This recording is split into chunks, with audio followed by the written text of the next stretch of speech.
This is the Our Auto Expert Podcast. Find us on air, online, on mobile, and on your smart speaker. Please subscribe at ourautoexpert.com. Our Auto Expert. Our Auto Expert. Our Auto Expert. Our Auto Expert. Now, here's the host of Our Auto Expert. Our Auto Expert. Nick Miles. Locally created, nationally celebrated, from the northwest to the southeast, this is the world's car radio show. If it has a throttle, we'll feature it on air, online, on smartphone, or on smart speaker. This is Our Auto Expert, where 2 million Americans get their automotive news daily. I'm your host, Nick Miles, along with truck girl Jen. Boy, has it been a busy week. There's a lot of automotive news going on this week, and we have a lot to share with you on today's show. Today's show includes Myriam Joire, who is one of the leading tech bloggers, tech experts in the United States. We're going to talk about the big corner that has been turned in tech, in automotive, plus find out what happened at this year's CES. Even though it was a virtual event, it doesn't stop tech evolving. She'll share with us what's going on tech-wise. Plus, we'll talk about the microchip shortage, which is slowing down the auto industry. We're going to find out all about the new Pathfinder from Nissan, get an in-depth look at that. The most fun to drive brand in the United States is Mini. Patrick McKenna joining us to talk about that. That's what we drove in today, isn't it, Jen? Mm-hmm. I clutched my seatbelt as Nick tossed me around the car. Yes. And why is that? Because Nick thought it was an F1 racetrack. Yes. And you're so used to Mini takes the states. As soon as he's in a Mini, it's like, ooh, let's see how fast we can go. I'm not sure how fast we could go. I mean, it's a fun-to-drive brand. It's like driving a go-kart. It's small. It's not squishy and soft and, sedan-like. It's... it was fun, and I did notice you immediately crossed your arms. You sat back in the seat like we were about to parachute out of a large plane. Correct. You didn't have a helmet on, though. You probably wish you did. No. Goggles we and a helmet. needed that in a slingshot. Just you tensed up, you grabbed the steering wheel, you went into the, I almost felt like we were in a plane being told we're about to crash. You were like crossing your arms, holding the seatbelt. I do. I always cross my arms and then I hold the seatbelt tight in my hand. I'm bemused by the fact that you still wish to ride with me to the station every show. You only live once. You got to have some adventure, Maybe right? you don't live that often. Maybe that life will be shorter if you ride into the station with me every week. I don't know. No. But you still choose to. Yes, I do. Maybe it's the free coffee at Starbucks when we go through the lineup. That's what still makes you want to drive with me. No, I just I told you. You were ready, though. It's funny, and one of the things I noticed on the drive-in today is, of course, Mini has been utilizing the Union Jack, the British flag, all over their car. It's in the tail lights, it's on the roof, it's it's on the dash inside, and you point out, this reminds me of you. Uh-huh. Every time I see one, it reminds me of a Union Jack. 65 million people in America. It still 65 million people in the UK. Still reminds me. It still reminds you of that. That's me. No, the only two things I swear. I can walk around anywhere, and if I see a Mini, you're first on my mind. If I see a Union Jack, you're first on my mind. I mean, I sort of adopted the Union Jack as my insignia. Exactly. I have. I have a Union Jack leather jacket with Union Jack on the sleeves. You have socks. So pretty nice. Every time I'm on TV, do I have shoes? Yes, I used to. Yep, I don't think I have anymore. Shirt. That's as far as I know. I'm not going. I don't think I have a shirt anymore. You used to. Did I? Yes. I don't think I have anymore. Oh, well. I had a vest at one point. It was a bit gaudy. Got rid of that. Every time I'm on television, if you ever see me on the news in the morning, I'm always wearing Union Jack socks. You would never know it because I don't usually show my socks on TV. But always, somebody outed me. I was on some morning show once. They said, apparently we read somewhere that you wear Union Jack socks every time you're on TV. And they went like, show us. So I did. And they were really surprised it was true. That's funny. So yeah, I do. In my mind, you're still Captain Ascot. Captain Ascot. I don't wear one on the radio. No. Just when you're on there. Radio, don't even put makeup on for when I'm on the radio. I know. Well, I get the real raw Nick Miles. Oh, raw. It sounds like I'm nasty. Sounds like I don't shower. Sweaty and stubbly. No, you do shower. Thank God. Yeah. Occasionally. situation. I did talk to one of my friends. When we had the power outage, I said, do you want to come over, use the shower and hot water? He goes, oh, no, I'm okay. Once a month. I was like, all right. All right. Okay. Thanks for sharing. It's been a big week as far as news is concerned. Still going on, the whole Tiger Woods accident. And I think I'm very well positioned. CNN wanted to talk about this, and to our auto expert. They wanted to have a chat about Tiger Woods. Always happy to do that with anybody. Mm-hmm. I'm in a good position. Our auto expert, plus spent a whole bunch of years as a paramedic. Correct. So very well equipped to talk about this. Been to some of the most horrific crashes in the world and helped try and save some lives from those crashes. So well equipped to talk about this. Some things that people haven't been talking about.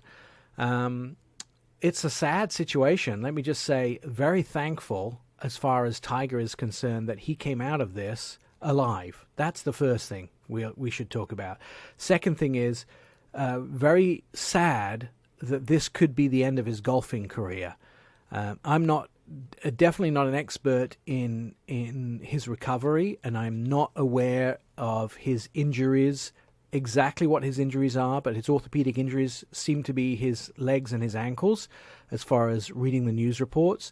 And my understanding is from those people who are specialists in golf that he's going to need his legs and his ankles to be able to swing, and it looks like that's not going to be good for him.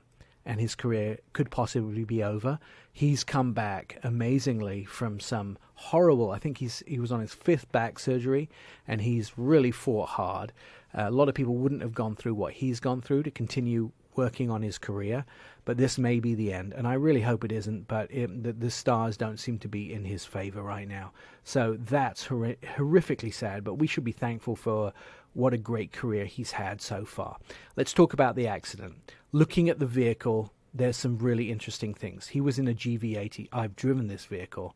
My whole heart says that Genesis is a great car company. They are the luxury arm of Hyundai. I'm not super familiar with the crash rating. The crash rating of this vehicle has not been announced from the IIHS. I can tell you that Genesis just walked away with amazing crash ratings for the rest of their vehicles. The test results aren't in for the 2021 GV80, but the news this week was that the G70 and the G80 both got top safety picks. They were top safety picks winners for Genesis, and Kia, Hyundai, and Genesis came out top of the heap when it goes to safety picks. So there's no the G80 and the GV80 are built on the same platform. Well, so look at the actual photo. Now, they stated that this car flipped several times. So you can, well, we're going to get to that. Yeah. So if you look at the photos that are available of the accident, you can see there is almost no front end of the car, and you can see it's angulated. Right. So let's talk about that. That's how these vehicles are designed. Exactly. They're designed to disintegrate at the front. Why? They're designed to disintegrate because crashes cause huge amounts of energy, and that energy has to go somewhere. Right. So the metal of the vehicle absorbs that energy. That energy goes into the frame of the vehicle, and so it absorbs that energy. That protected Tiger. Totally. That completely protected him. If this had been a vehicle 10 years older, he may not have survived the accident. No. Now, here's the other problem. And it hit a tree, too, as well, correct? Yeah, I'm unaware of what if it hit a tree. The speculation is it hit a tree. I don't know if anybody witnessed the accident. The speculation is it hit a tree. Here's the other thing. You don't see the engine. I can't see the engine in these pictures. I cannot see the engine. When I look back there, I don't see an engine. That looks like an alternator. It looks like engine parts. Yeah. Where's the engine? The engine comes... It looks like it dropped down. The engine comes back into the cabin. Now, they protect the cabin as much as they can. They build reinforcements at the back of the engine compartment into the passenger cabin. You can't... It's not infallible, that passenger cabin, but the cabin is the reinforced portion where the occupants are. Right. This is what Genesis did. They made the strongest part of the car where the passengers are to protect them. That's the most precious portion of the cargo in this car. So at this portion, the engine's come back. That's probably where he got his leg injuries. That's my guess. I don't know this. I'm not a crash expert, but I'm guessing that the engine came back, and that's why he got leg injuries, because the engine came back towards where his legs were. But the cars are built to protect those passengers. You see how far that engine, or what's left of the engine, is moved back? Yeah, but you see, when you see it from the dropped. front, you can see the engine's not where it should be. Right. It's moved back. So when that car went down, there was a huge amount of pressure and pushed the engine back. But the engine went down instead of coming up into the cabin. Correct. So any injuries to his leg was probably caused by as much of that engine that moved back. And you can see the back end of the vehicle has some serious damage as well on one side. That's probably because the car did a cartwheel and that portion hit the ground. He is so lucky. If he was driving something that was older, there's a likelihood that Tiger would not be with us today. Exactly. So this vehicle, I'm pretty sure, saved his life. Now, we still don't know. I'm, again, not an engineer, not an expert in crash dynamics, and I'm not an expert in injuries from an accident. I just have been there and rescued people. He is so lucky. He didn't have a broken back, as far as I understand.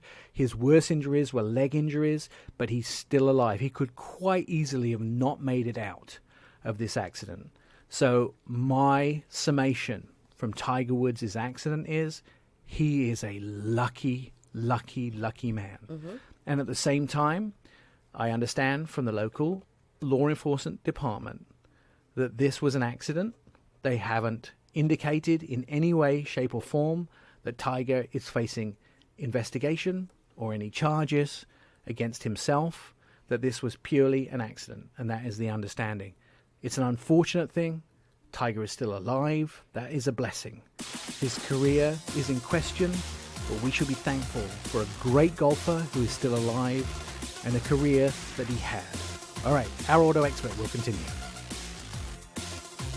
You're listening to Our Auto Expert. Catch up with previous episodes of the show, our website, ourautoexpert.com. You can hear all past shows, see automotive videos, and read insider car stories about your next ride. Millions of Americans get their automotive news daily from Our Auto Expert. Find us at ourautoexpert.com. Myriam Joire is one of the leading tech bloggers and informational people when it comes to tech. Tank Girl is her mantra, I guess, and she joins us on the phone. Myriam, it's great. We met each other at Mini Takes the States. I miss you dearly, and I enjoy every moment we ever get to spend together. CES this year was a virtual event is the best way to put it. And as far as tech goes, was there a big amount of tech that was car industry bound? I know it's usually all about autonomous vehicles and flying cars. Was that mostly the core of what we saw at CES at the beginning of the year? It was, Nick. Hi, and thanks for the great intro. Yeah, I mean, look, it was a lot of what we've seen evolve over the last few years, CES, which is kind of this pie-in-the-sky future of, things that, really are going to take a while to get there. A lot of the assumptions around the tech that we're seeing at these trade shows are kind of when we have autonomy in cars, right, which we don't have yet, right? So a lot of it is kind of, as I said, pie in the sky, but that doesn't mean that we can't dream. And I think it's very healthy that we look at what will happen once most of the cars on the road are autonomous.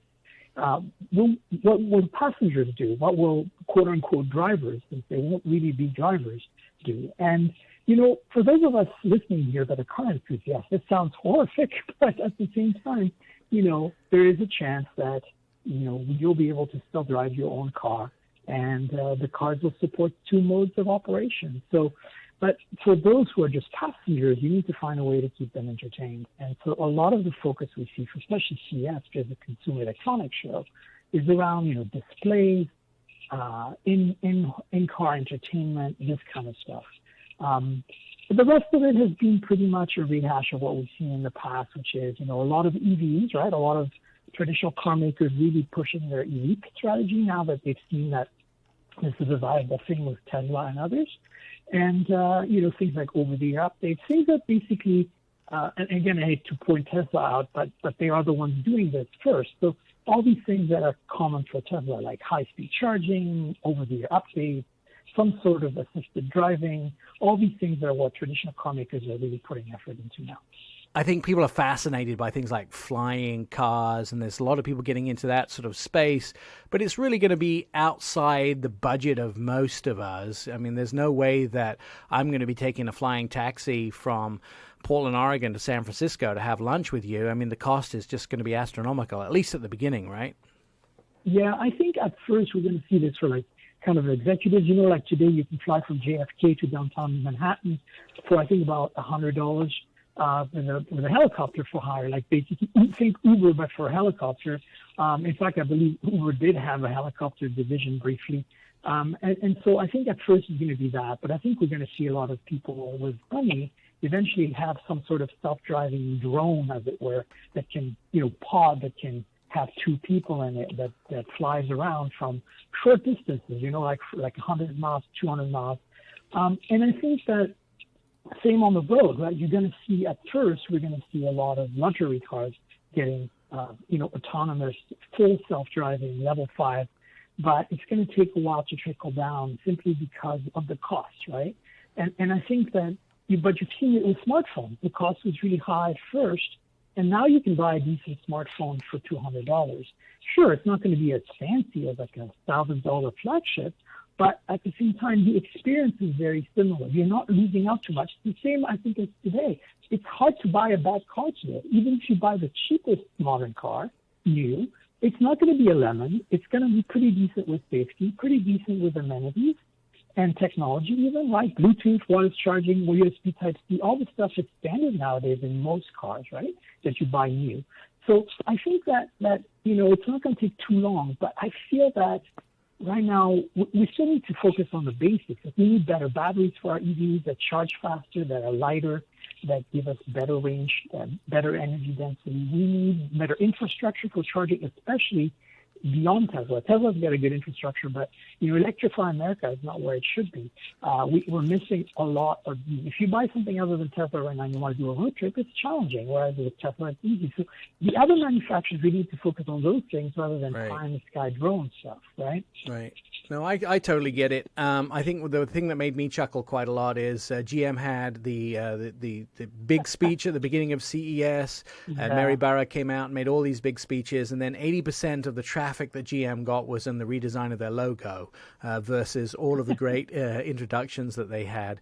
Myriam, it's always a really great pleasure to talk to you. And one of the things I wanted to point out to our audience is not only are you great at talking about future technologies, but you review a big portion of all of the new stuff coming out on the market today. You do side-by-side technology reviews. You have a great blog, and you have also a great podcast. You do a lot of stuff. Tell us how we can find out and follow you on all of your channels, and give us where we can go to see all of your current reviews and hear about all of the stuff that you're doing. Sure. 3 things. My handle on Twitter and Instagram is Tankgirl. Like the comic book character, drop the vowel, TNKGRL. You can start there. The podcast is Mobile Tech Podcast. If you remember those 3 words, look for it on your podcast app and subscribe. It's a weekly thing. And then finally, I write most of my phone reviews in written format, like 2,000 words long form, on hothardware.com. All right. It's always a good thing to follow Myriam. She is a wonderful individual, and she's one of the most intelligent people I ever get the chance to talk to about tech. The funny thing is, I always have these wild ideas in my head, and Myriam always sets me straight. Myriam, the next time that you're in Portland, please come and spend time with me. I miss you dearly, and it's a great time. And maybe in 2022, when Mini Takes the States is put off until, we'll get the opportunity to drive together as well. If you want to find out more, please go to those places. We'll try and post them on our social media sites so you can at least follow Myriam. All of her stuff is great, and the weekly podcast is really good to follow as well. Of course, you can follow our podcast at ourautoexpert.com. If you go to the website, you can see all the podcasts there. Please follow us, comment, and you can check out this episode and many other of the episodes as well. And of course, you can see our latest piece of video, which puts together the fact that there are microchip shortages in car production as well. You can find out why that is in our Fox News piece. More Our Auto Expert on the way. You're listening to the Our Auto Expert podcast. This is Our Auto Expert Show. Our Auto Experts on Facebook, Twitter, and Instagram. You can start a conversation with us. Ask a car question. Just direct messages at Our Auto Expert. Our Auto Experts, where 2 million Americans get their automotive news daily.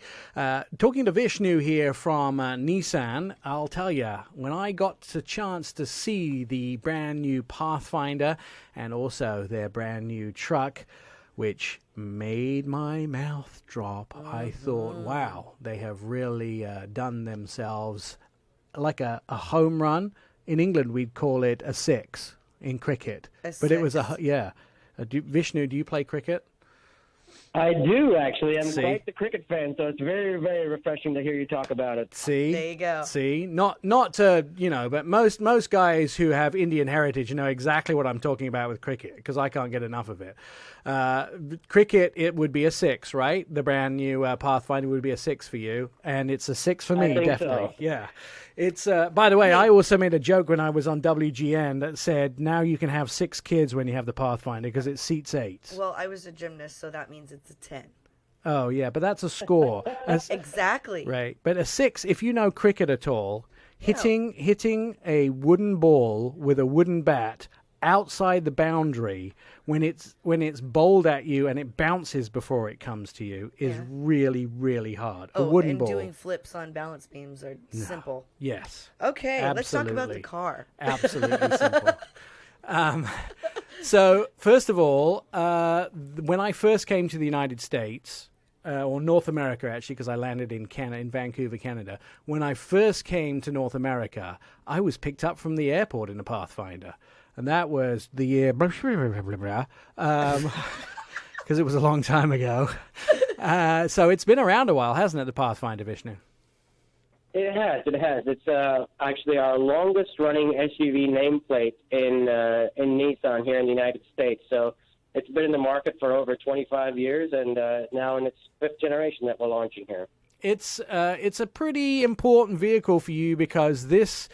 I would call them these larger SUVs are the bread and butter for companies like Nissan. And so you guys, when you went into designing this vehicle, you probably were told, if you mess this up, you guys can be looking for a new vehicle. What do you know? Jen's mouth just dropped open. What's the matter? I just realized that Ken Lee was one of the main designers. Yeah. I love him. He is such an awesome guy.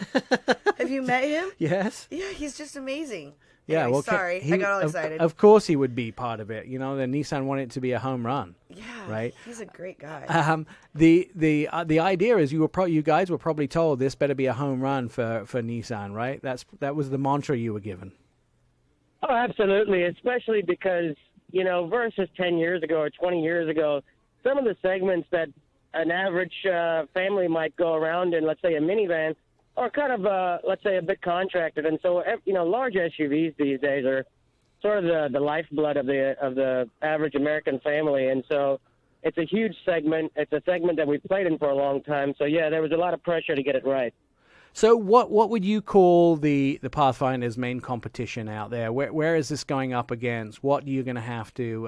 And one of the things that Nissan obviously does is you can usually out-content and out-price most of your neighbors in the field. So what's the competition in this? What are people going to be cross-shopping the Pathfinder with?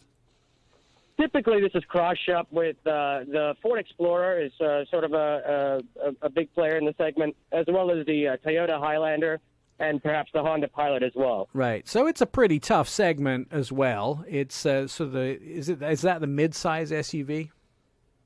Yeah, we would call that large SUV segment. Some people call it mid-size, but certainly it's a step up above the Nissan Rogue in that segment there. All right. So definitely eight people seating is about as big as you can get. The features that the Pathfinder have are, when I look down the feature list, it's pretty impressive. Definitely the fact that it has a 10.8-inch available 10.8-inch heads-up display, a 12.3-inch digital dash, Pro Pilot Assist. I mean, there is an awful lot of stuff that comes in this vehicle. Yeah, you're absolutely right. There's a lot of technology in the vehicle. Obviously, some of it is very much on the cutting edge, like the big the 12-inch TFT meter right in front of you. But some of it really comes down simply to the family flexibility as well, right? Because ultimately, that's sort of the bread and butter of how you use the vehicle every day. So some of the technology is as simple as really just mechanical innovation. You walk up to the vehicle, and now when you open that second row, the back doors, your kids don't have to have a lot of strength or dexterity to move that seat forward and jump into the third row. All you have to do is hit a button, and the seat automatically just flips forward and slides forward by itself. So it's even innovation in that kind of area that really helps that typical Pathfinder buyer in their day-to-day. Yeah, so you're giving power to the 5-year-olds now to get themselves into the back of the vehicle, which is always great because usually if families are buying this vehicle, there's probably mom or dad with a younger child in their arms, and they don't have the energy dexterity if they have their hands full to get the younger ones in the vehicle as well. And obviously the new Rogue was a home run for you guys, and this looks like, and I haven't driven it yet, it's going to be a home run. How is it going to be as far as all-wheel drive and doing a little bit of mild off-roading? Do you think that it's going to have that capability to go skiing and capability to go to campsites, that sort of thing? Did you build in some systems in there to give it off-roading capabilities? Yeah, absolutely. So we did it really in three key areas. So one is you've got the all-wheel drive system itself. It's now what we call a direct coupling system. Very simply put, it's more predictive than it is reactive. So the wheels don't have to slip before it starts sending power to the right places. It's already predictively doing that. So that's a huge advantage. The second is the approach and departure angles. As you're going off-road, you're trying to clear obstacles. It's got better approach and departure angles than the previous car. And the third thing is, again, coming down to that practicality. You're carrying those skis, or let's say you do go skiing or hiking, and now you've got some muddy boots.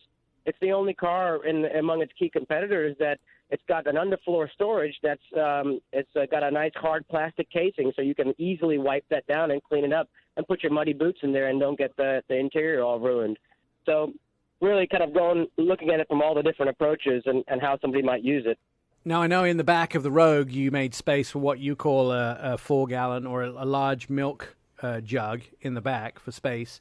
Yeah. Did you guys think about space in the back? I mean, by the way, when I would go to the store, being the fact that there's 2 of us and 5 dogs and no kids, it might be a 1.5-liter bottle of rum instead. But did you make room for storage compartments available in the Pathfinder too? Yeah, absolutely. In fact, that was a huge focus. We had a couple of interesting targets. So one was we had to be able to fit a 120-quart cooler behind the third row. So one of the only vehicles in the segment that can do that.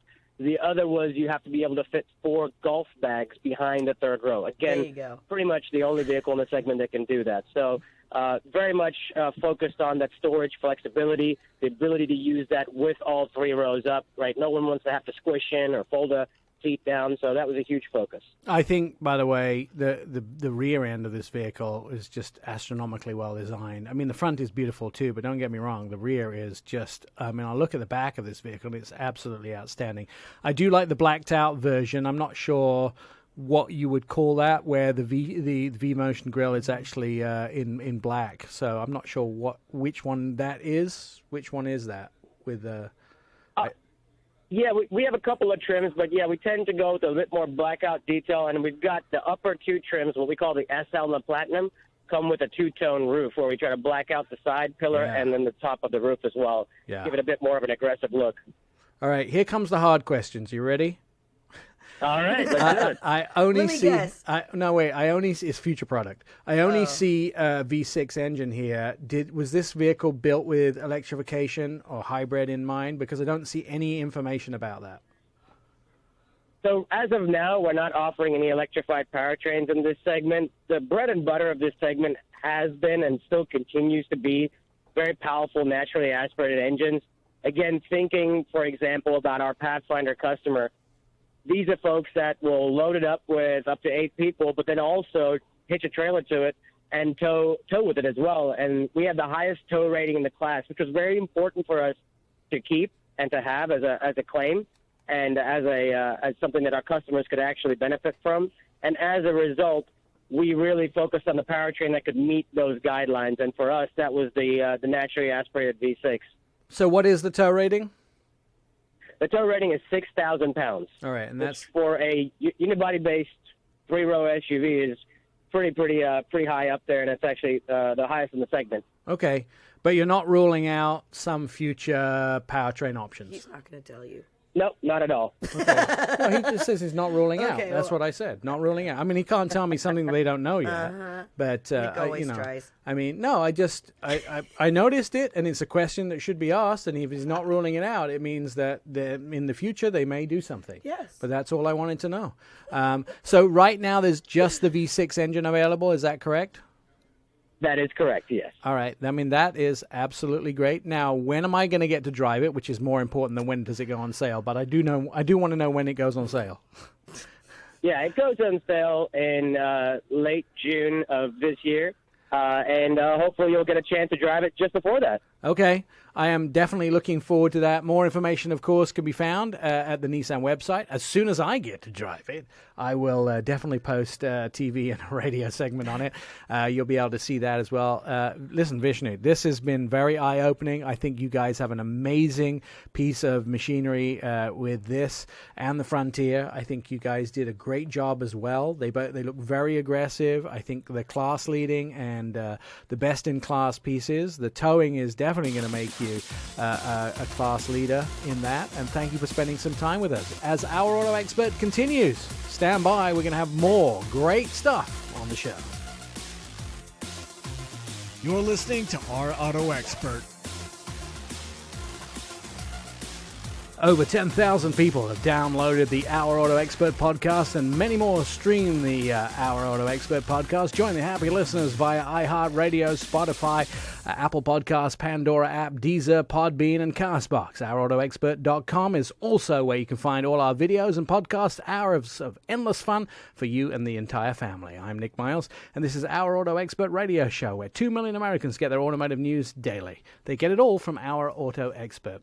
You know, I have been a Mini owner for many years now, and recently, I'm not currently a Mini owner, and recently I have a Mini test fleet vehicle in my driveway, and boy, have I missed driving a Mini. Jen hasn't missed me driving a Mini at all. That was the first thing you said this morning. You walked out there and like, I miss it. I do.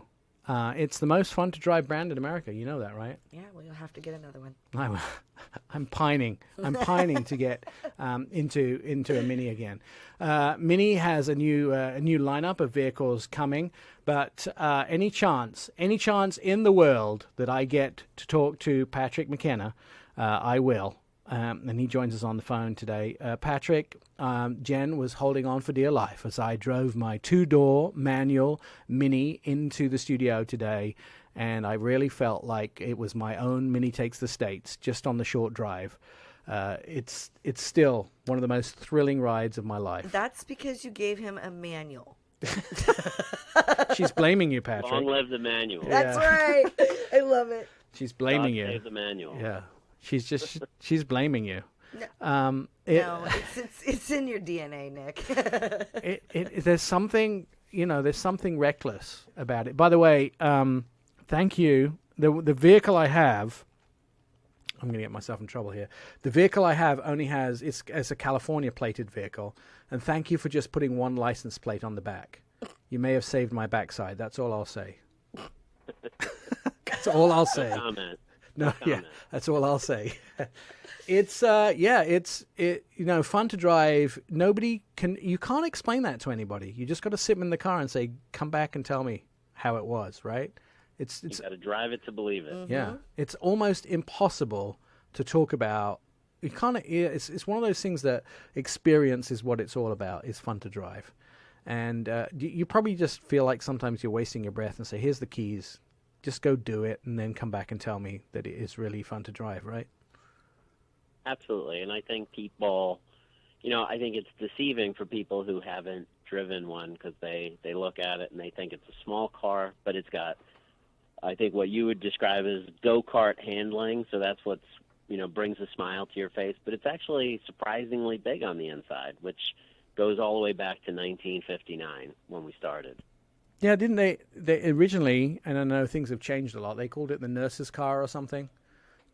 Well, it was always built with practicality in mind. It was, pushing the wheels to the corners. It was the first car that had the, basically the engine mounted sideways to give more space. But what they never figured on was that it would become this great fun-to-drive car. It was always built with practicality, and the fun-to-drive just came just by the way they designed it. And then John Cooper started racing it and started winning, and that's a whole legacy onto itself.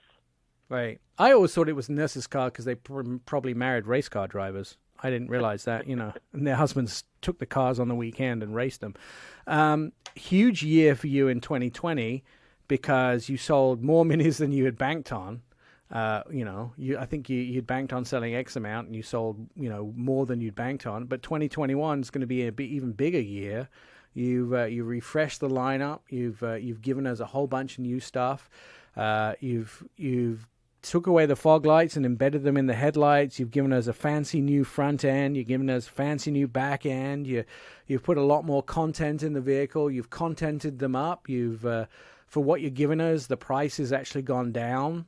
If you'd added all the stuff up that Mini are giving the consumer, it's costing them less, technically, in the vehicles. They got spiffier. They're looking better.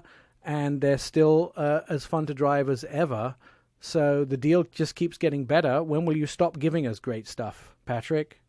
I love this type of interview. It's great. Well, you knew when you were coming on the show that you were talking to a guy who was a little bit drinking the Kool-Aid, right? No, this is great. But I think the 2021, I think, is going to be great because I think there's a lot of pent-up demand out there. I think people have been... In 2 weeks, I like many of us, I will have been home for an entire year. And I think people just want to get out there on the road. So it's perfect timing. So on Monday at Plant Oxford in your beloved England, we are going to start production on these new model year 22 cars. We're revamping 3 out of our 5 cars. Yeah. And like you said, we're putting a lot more equipment. So LED headlights, Sirius satellite radio, a new infotainment system, bigger infotainment system. For the first time ever in a Mini, lane departure warning, and for the first time ever optional for the cold weather markets, a heated steering wheel for the first time ever in a Mini. Some fantastic new colors. My favorite, zesty yellow. So on the convertible. You like that? I do. I think a bright zesty yellow is the perfect way to say goodbye to a pandemic and get in a convertible and drive down the highway. Right. I'm still out to lunch about it. I'm not sure about these zesty yellow. And like you said, if I add up all these things, it's about $2,000 worth of equipment. Yeah. And on some of the cars, we've only raised the price $500.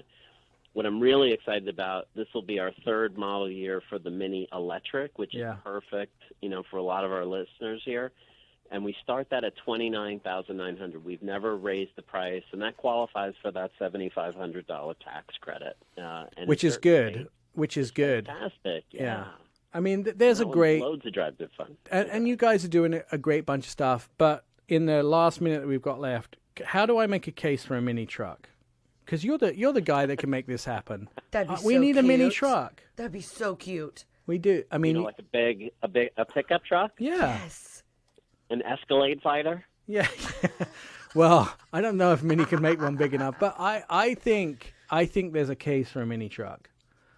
Come on, we all need a mini truck. Certainly in America. Yes. Whether, in the world, not so sure. In America, it could probably work. It might work. It might work in like Asia. Electric mini truck would probably work in Asia. I don't know if it would work anywhere else. In Japan, all their cars are small. It may work. See, for now, our biggest car is going to stay. The biggest Mini will stay the Countryman. But most importantly, it's the only car that comes standard with friends. You know that, Nick. Yes. It's the car that comes with a whole community behind it. And that's what I'm super excited about in 2021. Get back out on the road. And Mini Takes the States 2022. We're hoping for that as well. And by the way, I would have no friends if it wasn't for Mini. So thank you for that, Patrick. Thank you for being my friend. And no charge. Yeah, no charge. charge. Patrick McKenna, an awesome guy. If you haven't driven a Mini, I'm not even going to waste my breath. Go drive it. Also, they come out on top on many of the surveys. It's still the most fun car to drive in America. All right, stand by. More Our Auto Expert on the way. You're listening to the Our Auto Expert podcast. Locally created, nationally celebrated, from the northwest to the southeast. This is the world's car radio show. If it has a throttle, we'll feature it on air, online, on smartphone, or on smart speaker. This is Our Auto Expert, where 2 million Americans get their automotive news daily. I'm your host, Nick Miles, along with truck girl Jen. But not trucks. Not trucks that we're going to be talking about now. One of the vehicles that I think is probably the most exciting to come out of the Ford Motor Company in many years is the Ford Mach-E. And Jen, did we drive this to the studio? Yes, we did. No. We didn't? Nope. I thought we had it and we drove it to the studio. Yeah, we did. Yes, we did. Oh! I'm so sorry. Yes, we did. I totally lied. We did. Oh. We did. Yeah, we had a really good time. Yeah. It was probably one of the most exciting vehicles that we've had. I was there at the LA Auto Show when they announced the vehicle. I think that I think it was probably one of the fastest and most fun vehicles that we had, that we've driven ever. The 0 to 60 amount of acceleration that it did, and it was also fun to see the vehicle do the 0 to 60 0 to 60 off of the line. It was fun to do the whole recharging. It was fun to see I think electrification come to its fruition, even though at the point that I had the vehicle wasn't able to do the 0 to 60 to do the recharging off of the regular plug. I had a recharger going into my new garage, but I had to charge it off the plug. So I was running to the supermarket, twice a day, just to make sure I had it charged up. But it was incredibly seeing it charging incredibly fast, and there's a charge point at my local supermarket, so I was able to plug it in. But I would go shopping, 2 times a day just because I needed something out, and then have it topped up that way. Surprisingly, came out 20 minutes later, and would get it done. Get it charged up really well.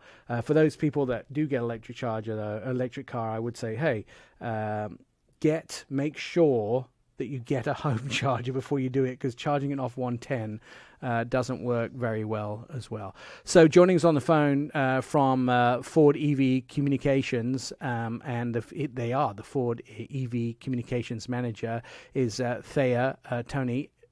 Thea, first of all, this vehicle has been announced in 2019 at the LA Auto Show, but it continues to really be the only mainstream large SUV that has been announced in the US, and it continues to be, I would say, the biggest vehicle out there. Nobody has really come up with an electric vehicle that does as well as the Mustang Mach-E. Have they? They haven't done anything really. Yeah, thank you so much for having me, Nick and Jennifer. Really appreciate being on the show, and you're 100% right. We revealed the Mustang Mach-E back in November of 2019, so it feels like it's been a long time, but the vehicle actually just started going on sale in December of last year. So we're really excited to have the Mustang Mach-E now coming out on roads, and having to be able to have the opportunity to have consumers in vehicles. And it's just been a really exciting time for Ford Motor Company, and a really exciting time in the electric vehicle space overall. Now, so you have you've made this sort of big announcement that you have some stuff going on and it's sort of versus Tesla. You have some insights spurred the creation of the Mustang Mach-E versus everything, a campaign that spans across 5 films that pin the electric SUV against extreme elements, gravity, lightning, racing pit crews, DNA, and events, rocket science. It's impressive visual, captivating stunts to flex the strengths that make the Mach-E a winning contender in electric vehicles. In essence, the campaign really was coincidentally shot in the same location as Ford versus Ferrari, and brings to life the spirit of Mustang. It pours into sort of testing the series of these bold, unexpected experiments that are really brought to life in the same way, as the Mustang was brought to life. And so, tell us a little bit about that, the Mustang Mach-E versus Gravity, etc. Yeah, absolutely. We after the reveal, we've been monitoring search results for consumers and a lot of other consumer insights to really kind of get our arms around, what might be of interest at this time for consumers, and to really recognize that, consumers still have a lot of unanswered questions about battery electric vehicles in general. And we've been also realizing that there are a lot of misconceptions about battery electric vehicles. And in general, people have been searching for the term versus. So whether it be, this vehicle versus that vehicle, or the Mustang Mach-E versus something, we felt that we wanted to really lean into that insight with this campaign, because during the last 12 months, those searches specifically in the electric vehicle space went up by 64%. So that really was kind of the insight that spurred the creation of the Mustang Mach-E The Everything campaign. And we teamed up with our creative agency partner, BBDO New York, and also First Avenue Machine Directors, Aaron Duffy and Bob Partington. And they're really well known for their scientific approach to filmmaking. So in this campaign, what we did is we developed a series of 5 short, real science-inspired films that pin the Mustang Mach-E up against those extreme elements. And they're really unexpected, things that you wouldn't anticipate. So it's not just, Mustang Mach-E versus another vehicle, but as you mentioned, it's Mustang Mach-E versus gravity, lightning, a racing pit crew, DNA, rocket science, and really being able to kind of shatter the misconceptions that consumers have about electric vehicles, while still showcasing the highlights and the strengths that really make Mustang Mach-E a winning contender in the EV space. So we're thrilled about this campaign, and just really hope that people have the opportunity, to watch the films. They're really eye-catching and just captivating content. Did you learn stuff when you were making the films that you didn't really realize? We learned a ton. I have to tell you, even just being out on the shoot for a campaign like this was just a type of energy that I have not experienced in the production or on the communication side ever. And, we learned a ton. And really what came to life the most is the fact that, we can give specs about vehicles. We can talk about electric vehicles, and we can talk about the Mustang Mach-E as much as we want.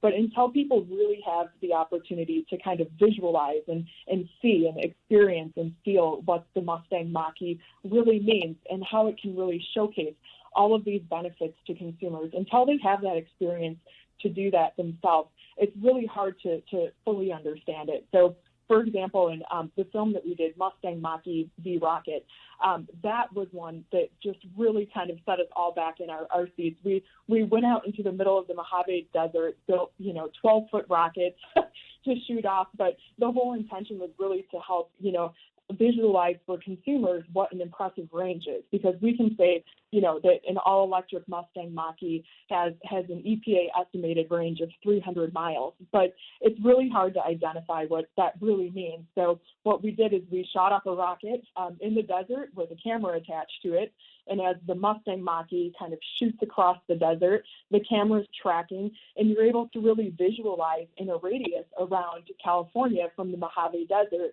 and seeing like these key milestones of different cities, LA, San Diego, and to really get a visual reference of what a 300-mile range actually looks like, to kind of, really bring home that message of the fact that we have this impressive range capability.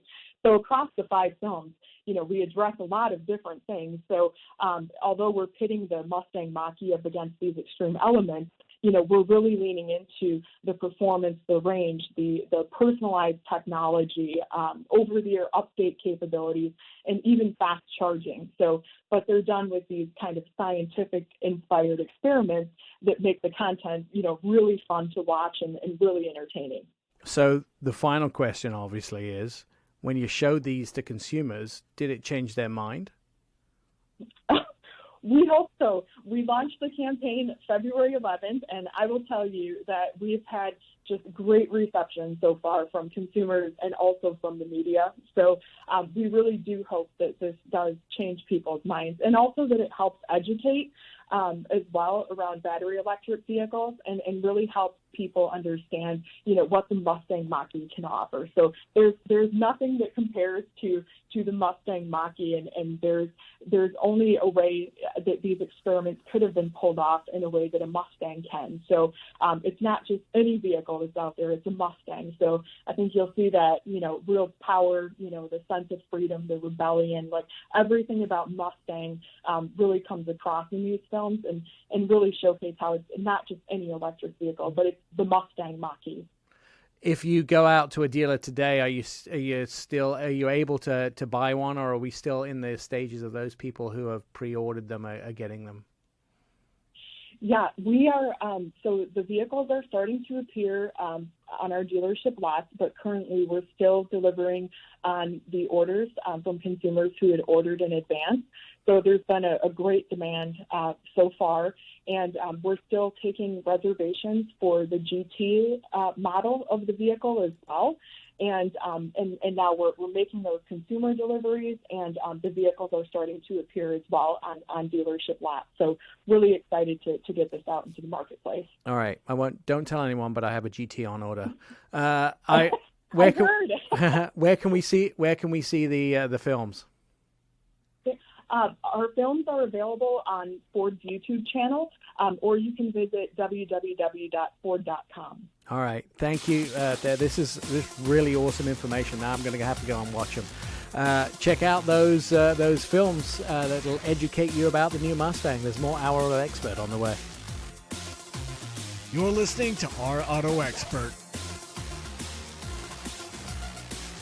Catch up with previous episodes of the show on our website, ourautoexpert.com. You can hear all past shows, see automotive videos, and read insider car stories about our next ride. Our Auto Expert is where 2 million Americans get their automotive news daily. You'll find it all at ourautoexpert.com. I posed this question a few weeks ago. Is the sedan in America not doing so well? Is it dead? America's just gone so truck and SUV crazy. Are we done with sedans? Are we moving forward? Are we out? Are we dropping sedans? But you know what? I got a resounding, you're full of nonsense, Nick Miles. It's not true. And the facts say, no, we're not done with sedans. In fact, when you look at 16, 17 million vehicles being sold, a good portion of those are sedans in those vehicles. And one man who put me straight and told me that I need to relook at my figures, mister, was our friend Mark Gilles from VW. You still make quite a bit of money out of sedans, don't you, Mark? We still sell a few cars, yeah. I mean, I think, if you look at the States, I mean, obviously the market has now gone well over 70% trucks, but, if you look at a good year with 17 million vehicles, 25% of 17 million is 4.25, and the majority of those cars, actual cars that are being sold these days are sedans, and a lot of them are either compact or mid-size. I mean, the Jet is still a very successful car for us, for instance. And I think, if you look at the numbers for things like the Camry and the Accord, there's still big numbers, and they're still good vehicles for the people who are staying in the market. Yeah, I had a discussion with someone that programs our website the other day, and they felt that every high schooler in America probably had a Jetta at one point or another. It seemed to be the high school, vehicle of choice, and it probably is. I mean, I know that several people still think it's probably the best value sedan in America. But I would also argue that at the same time, there are other sedans out there that, do pretty well for small family sedans. But then you come to look at something, very much like the Arteon, and it's just looking at the pictures and having driven one out of the press fleet, it's certainly one of the best looking sedans in America. There are some sedans that haven't really evolved an awful lot in the last 10 years. And the Arteon, although it hasn't probably been around 10 years, it's definitely got style and finesse. And I'm not even sure it almost looks like it's bridging on the sort of looks of a luxury sedan. Definitely the way the front end looks and the lights going, all the way across the grille. I mean, it has the looks, certainly the design of an upper echelon sedan. Yeah, I mean, it's good looking. Actually, I'm running one at the moment. I have one in my driveway, and I do like looking at it every day. But it's also very practical. It's a sedan with a hatch, and I was putting my bike in the back of my car on the trail one day, and some lady looks at me and she's like, "Is it going to fit?" And I'm like, "Oh yeah, it fits easily."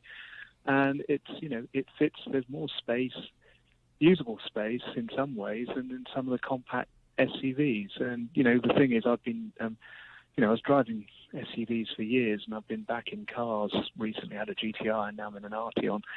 And if you like driving, I mean, honestly, there is no comparison between driving a car and the vast majority of SUVs. I mean, the SUVs that are most fun to drive are things like the ID4 are electric. EV, because the weight's down low, but the great thing about a car is the weight's in the right place. Yeah, they're lighter on their feet, and they just handle better at the end of the day. I mean, you whatever you do to an SUV, the physics are against it in those terms, and I know that's what people want at the moment, but driving cars, ultimately, there's more pleasure from driving a car than driving a truck. You've actually hit on the 2 points. It's funny that you say that, because I obviously knew you were coming on the show to talk about the Arteon a few weeks ago when I had it in my driveway, and I was thinking, what am I going to talk to Mark about? Let me think about this. And I was driving the vehicle, and I was thinking, what do I like about the Arteon? And the funny thing that came up is the thing I like about it is it's much more pleasurable to drive than an SUV. Although I go to SUVs very much, it's fun to drive. Sedans are much more fun to drive. I just don't like everybody being higher up than I am. But when you get it out on the freeway, that doesn't really matter as much. It's in traffic in the city that you don't like it, but not that we do much of that anymore now. We're working from home. Yeah, and I think the other thing is, if you think about it, I mean, I know one of the things people get worried about in cars nowadays is, if you get clobbered by an SUV, that's physics. A bigger, heavier car will usually win out, but then you're less likely to get into an accident in the first place in a car, because you've got more braking performance, you've got generally better acceleration for the same amount of power, and they go around corners better. So you're less likely to get yourself into trouble in the first place. And I see, around here, I live near, a high school, and we've seen a couple of accidents where kids are in SUVs and just have no idea that when you go around a corner too fast, it might actually fall over on you, let alone fall off the road. Yeah. No, it's a problem. So 268 horsepower out of that four-cylinder TSI, starting around $36,995. Lots of new features in the last minute. Tell me, what do you think the biggest appeal, I think, of the new Arteon is for 2021? Well, I think the obvious one is the interior. I think, we've got new steering wheel, new center stack, basically, new decor. The car that I've got in my driveway is a 2020, and it's a nice interior, but it's brought it up to, kind of Audi-esque levels, I think. So I think, that's a key thing. New dashboard, just a more upscale interior. And we have this new, what we call MIB3 infotainment system that's going to be implemented across the board, and that's got some really nice features. very, very intuitive to use. Integrates well. You can now get your play-by-play Navi from your Apple CarPlay, for instance, on the digital cockpit. So it's got some really nice features. I think the interior is a definite upgrade, and exterior a few minor tweaks, but it was already a pretty decent looking nice car, in my opinion.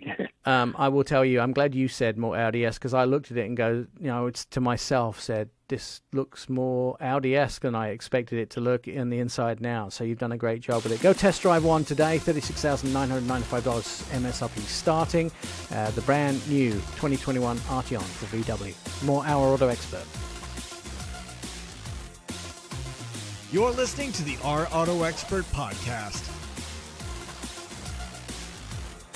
This is Our Auto Expert radio show. We're on Facebook, Twitter, and Instagram. You can start a conversation with us, ask us a question. Just direct messages at Our Auto Expert. Our Auto Expert is where 2 million Americans get their automotive news daily.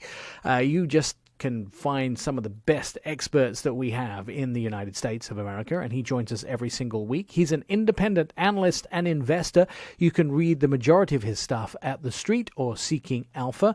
His name, Anton Wahlman, and he has the read on what's going on in the automotive industry, especially when it comes to analysts of electric cars, autonomous cars, and the latest in tech. So let's zoom into the world of especially electric cars. And Anton, the European electric car registration has taken a pause in January and February. Why? Well, Nick, the incentives provided by the governments in Europe to sell electric cars are essentially fixed on an annual basis. And 2020 was the first year where the European automakers had to really confront really stringent annual targets for what they had to do for the full year. So what that meant is that it didn't really matter what they shipped earlier in the year as long as they hit the magic number by December 31st. So as you might remind you of the old university days, Nick, but people tend to cram for the last minute. So the automakers realized that they were running late, and they pulled out all the stops, started registering cars with their dealerships and everything else that weren't necessarily even the end consumer. So there were some really big numbers that were registered, in particular in the month of December.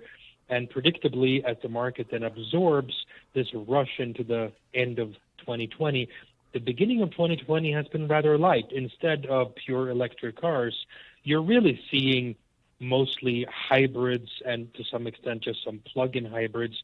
But companies like Toyota, for example, which sells more regular hybrids than any other automaker, are having a huge market share in Europe here in January and February, whereas the automakers that are selling pure electric cars are selling relatively few of them. All right, so were dealerships registering these vehicles to themselves and then selling them on to consumers? So it's sort of a bypass? That's right. What they're doing is that they're pulling forward the sales by registering these cars back in December. And then, of course, when the consumer comes in, that they don't register them a second time, but rather the consumer then buys the car here in January or February. But back in December, the car was basically on the books for the purposes of meeting the regulatory requirements for the European mandate. All right, let's jump to Texas and talk about the winter storms, and not just Texas, but anywhere. We had a cold snap in the United States. Power's out for many people for, some people for 2 weeks. And if you invested 100% into the electric car industry, it was pretty tragic. And some people who were going to their homes, from their homes to their vehicles to stay warm, that wasn't really an option because your vehicle could be out of power just the same way that you could run out of gas, but you would run out of power, and there was no way to really recharge your vehicle unless you left and drove to somewhere that had power. So can you know, a lot of these places were having some serious power issues. I know it was a one-off for a lot of places, but it really highlighted the fact that maybe plug-in hybrids were better than just a straightforward electric vehicle. Was there some sort of backlash, or were people sort of highlighting this issue with electric vehicles and power outages during Texas and some other parts of the United States that had some major power problems? Well, Nick, we don't know yet the consumer impact of this, but you're bringing up exactly the right point. The existing gasoline and diesel fueling network is a very well-developed network. I mean, many of these pumps have backup generators to them, and even if you're out of power, maybe typically the gasoline and diesel stations still have power and can provide you with the fuel, and the network to provide refilling of all of these stations is very well developed and has been proven fairly resilient to most types of natural catastrophes. Clearly can't handle everything necessarily, but this basically shows that the electric infrastructure and the people who rely on charging at home are vulnerable to certain types of events that may not have caused them too much worry if they had a regular gasoline car, or of course a plug-in hybrid where it doesn't really matter from what side of the equation you come from. In fact, it maybe makes the case for a plug-in hybrid very strong, because at least there you have a diversity of fuel sources. You can plug it in case there is no gasoline nearby, even though your driving distance might be short, or you can just go on to the pump if the regular gasoline station is up and running.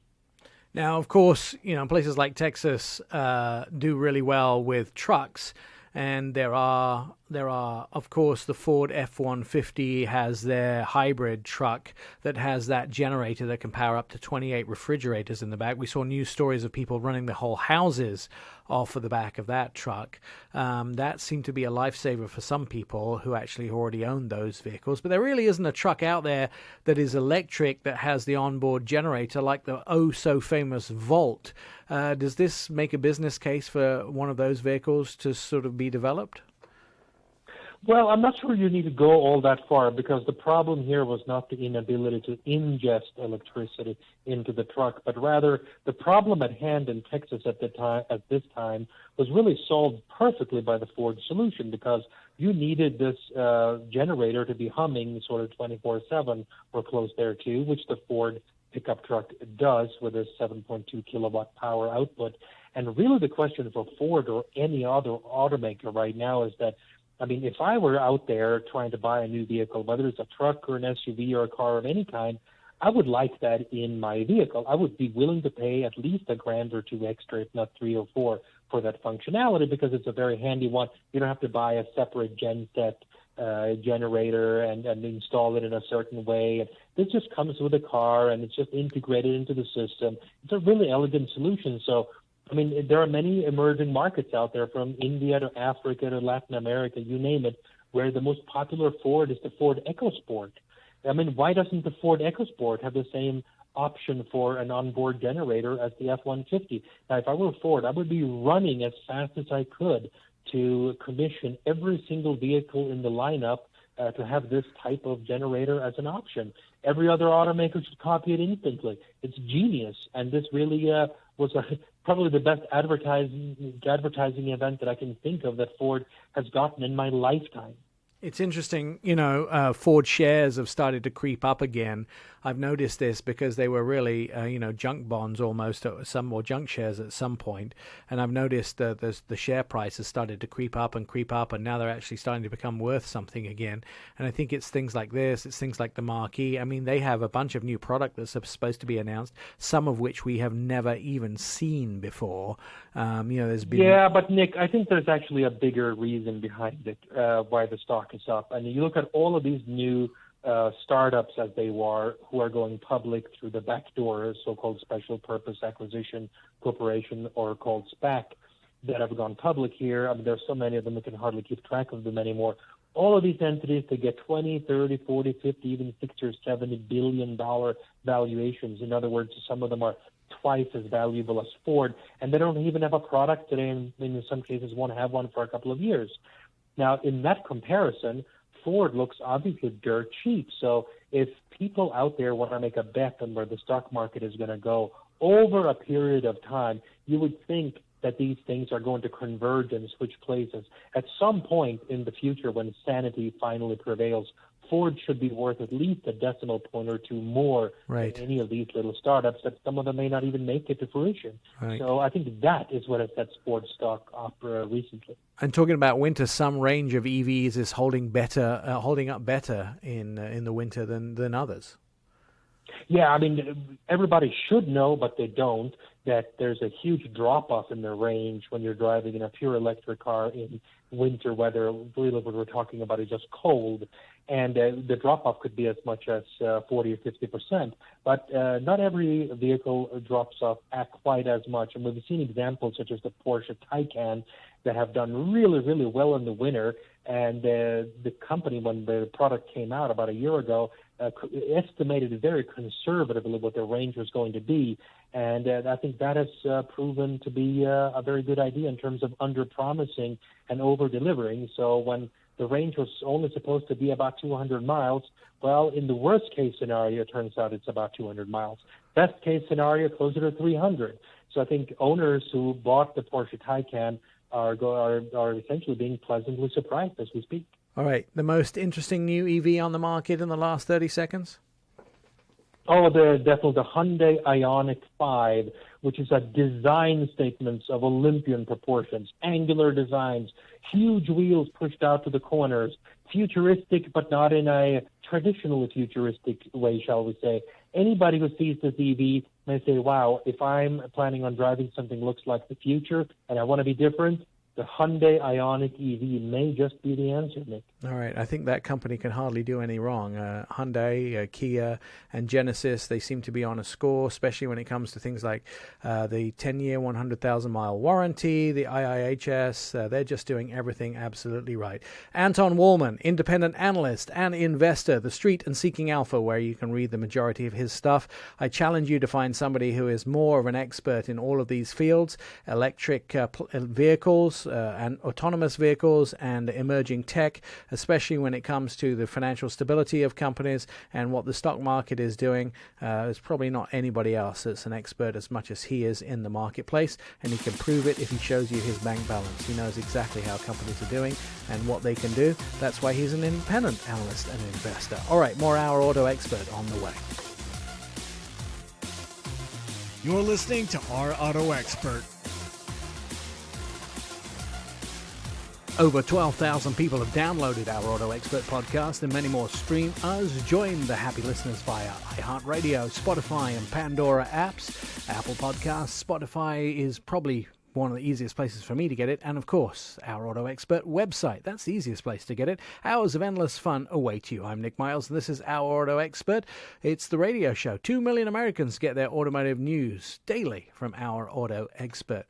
He's a pal, and he writes for MSN Autos along with Our Auto Expert. You'll find his stuff fluttering around the website, and you can read some of his exciting stories at Our Auto Expert. Perry Stern is here, and Perry had a lot of fun in the snow recently with over 700 horsepower, didn't you, Perry?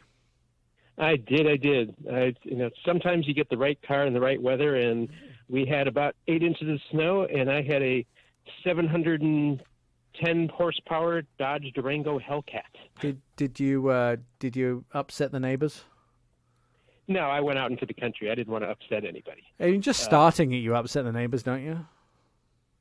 That one is pretty loud. It's got big pipes on the back, and I don't know if I'd upset them, but they're aware of me. I think the jealousy is more like it. Is it jealousy? I'd be jealous. In one of the vehicles, I want to say it's the Mustang version of their sort of big Mustangs, the GTs or GT500. GT500. They have a setting that between certain hours you can have it start in not loud mode, right? So it doesn't wake the neighborhood up. And I'm like, who wants that? I know. I think that the Hellcat is a little less polite. Yes. The Hellcat doesn't care. The Hellcat's going to make noise. But the best part is not so much when you're starting it. I mean, that's a really nice rumble. But when you put your foot into it, it's this combination of big V8 throaty exhaust with supercharger whine, and it makes me smile even just thinking about it. Yeah, if my neighbor's windows aren't so much fun. If my neighbor's windows aren't rattling, I haven't done a good job. That's what I Exactly. think. Yeah. But I mean, this thing it is amazing with 710 horsepower. You mentioned the GT500. This is a 3-row SUV that can go 0 to 60 in just about a tenth slower than that GT500. Right. So 0 to 60 in about 3.4 seconds. The only downside to this, Perry, is you have to visit every gas station. No, I'd say the only I did manage to get it up to 10 miles per gallon. Excellent. Good job. And you have to seatbelt your groceries in too, right? Well, you have to do that. But that is the interesting thing about Hellcats, not just the Durango, but other Hellcats I've driven too, is they're amazingly easy to drive normal. Yes. So you can cruise around town, and if you don't put your foot in it, this is a 3-row SUV that can tow over 8,000 pounds. Right. You could use it as a daily driver. And in snow, in the deep snow, there is a snow mode, which puts 50% of the power to both sets of, to each axle. And it was just perfectly composed. It had, I was very confident driving it, and it was cruising through, like I said, 8 inches of snow without a problem. Obviously, tires make a big difference in there too, but it is perfectly usable as a proper SUV, and it will still blow the doors off just about anything. My friends, people always say to me, who would buy one of these? And I'm like, me. Exactly. I would. Although it's not, well, there's 2 issues with buying one of these. One, it's $90,000 is the one I was driving. I can sleep in it. And 2, they are only building them for 1 year, and they've already sold them out. Yeah, all right. I'm not above buying a used car. It's so disappointing. Well, there you go. And who's to say that apparently there's an emission issue with the engine for this particular for the SUV for next starting next year, which is why they can only do 1 year. But I'm sure they'll work out the kinks, and they have good engineers over at Dodge, and we both know Tim Kaniskas, the president of Dodge. I'm sure we could wangle some kind of deal. Wangle? I think he's going to figure something out. Yeah. We'll just make a call. We know enough people. We'll make a call. Who doesn't want one of these things? They're pretty awesome. And you probably wouldn't drive it that much. Well, I would. What am I saying? I'm lying right now. I was going to say. I drive that thing I could drive it every day easily. Yeah. Everywhere. You could off-road, right? In it? Yeah. What's that? You could even off-road in it, right? You wouldn't want to. Absolutely. Yeah, I don't know if you'd want to scratch it all up, but, once you scratch it up a little bit, who cares? Yeah. And it's fully, capable of doing the grocery run. It's good for a road trip, although except fuel economy, but it's got, this one had the full entertainment system in the back seat. So, the kids can, be watching movies at 180 miles an hour. You have to think about it. If you're driving an electric vehicle, you have to look for charging stations all the way wherever you're going. So let's say you're driving from Seattle to Portland, you have to look for charging stations. Well, with this, it's the same thing. You just have to look for gas stations all up and down the road. Exactly. Although there's a better likelihood of gas stations than charging stations, as we found. See, again, I'm not finding any reasons not to do it. Is for, so. Yeah. It's definitely an entertaining car. No question. And it's got the latest electronics too, because the Durango itself has just been refreshed for 2021 also. So in addition to the Hellcat, it's got, fresh styling for the rest of the Durango lineup. And they've also got the new Uconnect, I think it's Uconnect 5, which is a really nice, we've driven cars with some really crappy infotainment systems that are impossible to navigate. This one's actually really good. Yeah. It's very quick. You can, you can customize it for multiple drivers. You can actually hook up 2 different phones to it via Bluetooth. So you can have Android Auto or Apple CarPlay, and you can swap between the 2 of them depending on what phones you have. It's kind of cool, and it's all wireless. Yes, give me a reason I shouldn't buy this. Besides the fact that you can't have one, there really isn't. And 10 miles per gallon. I bet and $90,000. We could find I'm one. used to 10 miles a gallon. Yeah, Jen has big trucks. I drive big trucks, so. Yeah.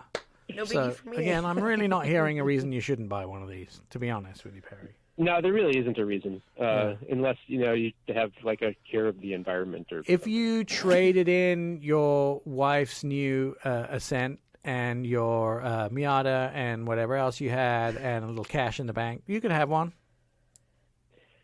True. And I think his wife would hurt him.